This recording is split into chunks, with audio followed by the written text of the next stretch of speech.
సియోను కొండ దావీదు కలలు గన్న కొండ.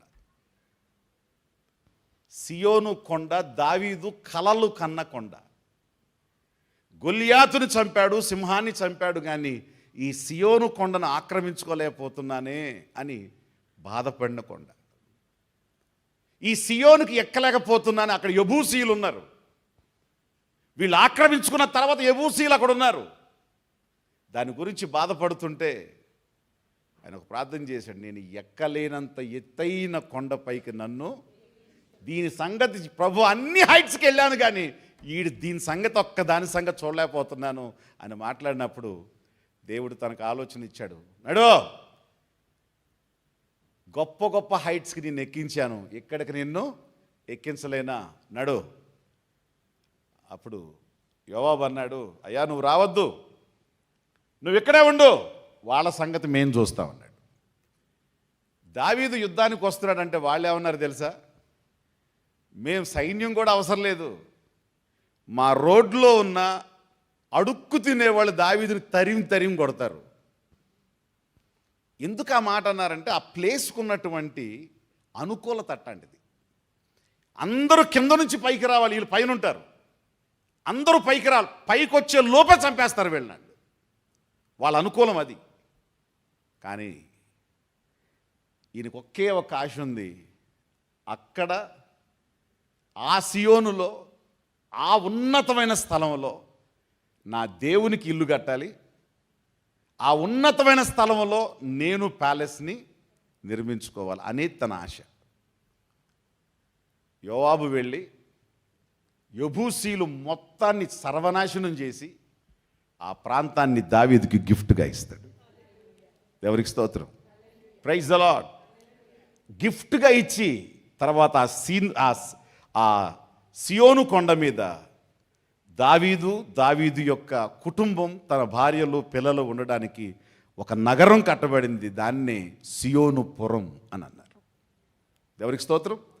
మందసం అబీనాదాబు ఇంట్లో నుంచి తీసుకొని వచ్చిన తర్వాత డేరాల్లో ఉన్న తర్వాత తీసుకెళ్ళి మళ్ళీ ఎక్కడ పెట్టారంటే ఈ ప్రక్కనేమో ఈ ప్రక్కన దేవుని మందసం, ఈ ప్రక్కన రాజుగారి యొక్క ప్యాలెస్.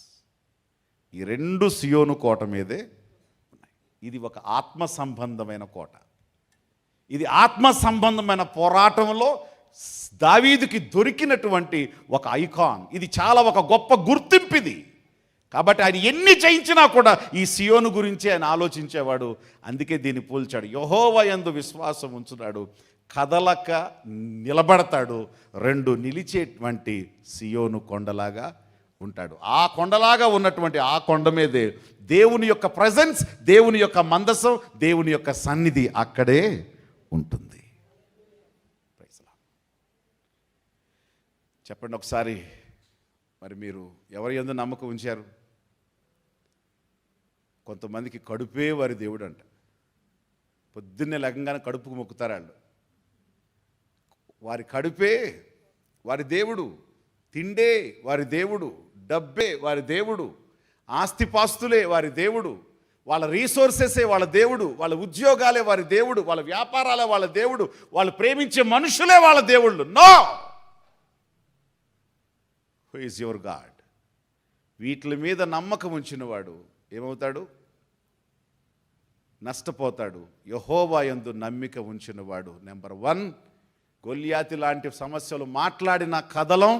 రెండవది ఆత్మ సంబంధమైన ఒక కోటగా, ఆత్మ సంబంధమైన ఒక మందిరంగా నీ జీవితం నిలిచిపోతుంది. నువ్వే అనేక మందికి ఆశీర్వాదంగా మారుతావు. ఆయన కోట గురించి ఆయన చెప్పాడు, కానీ నేను చెప్తాను, అసలు ఆ సియోను కోట ఎవరో కూడా కాదు, ఆయనే ఒక ఆశీర్వాదకరమైన కోట. ఆయన అనుభవాలే ఈరోజు ఒక ఆశీర్వాదకరమైన ఒక ఎత్తైన శిఖరం లాగా, ఒక ఆత్మ సంబంధమైన ఎత్తైన అనుభవాల శిఖరం లాగా దేవుడు ఆయన్ని మార్చాడు. ఇప్పుడు ఆ శిఖరంలోని చాలా విషయాలు మనం నేర్చుకుంటాం. యెహోవా యందు నమ్మకం ఉంచిన నువ్వే నీ రాబోయే తరానికి ఏమవుతావు? నువ్వు ఒక శిఖరం అవుతావు, నువ్వే ఒక పాఠం అవుతావు, నువ్వే ఒక లెసన్ అవుతావు. నిన్ను చూసి అనేక మంది నేర్చుకునే విధంగా దేవుడు మనల్ని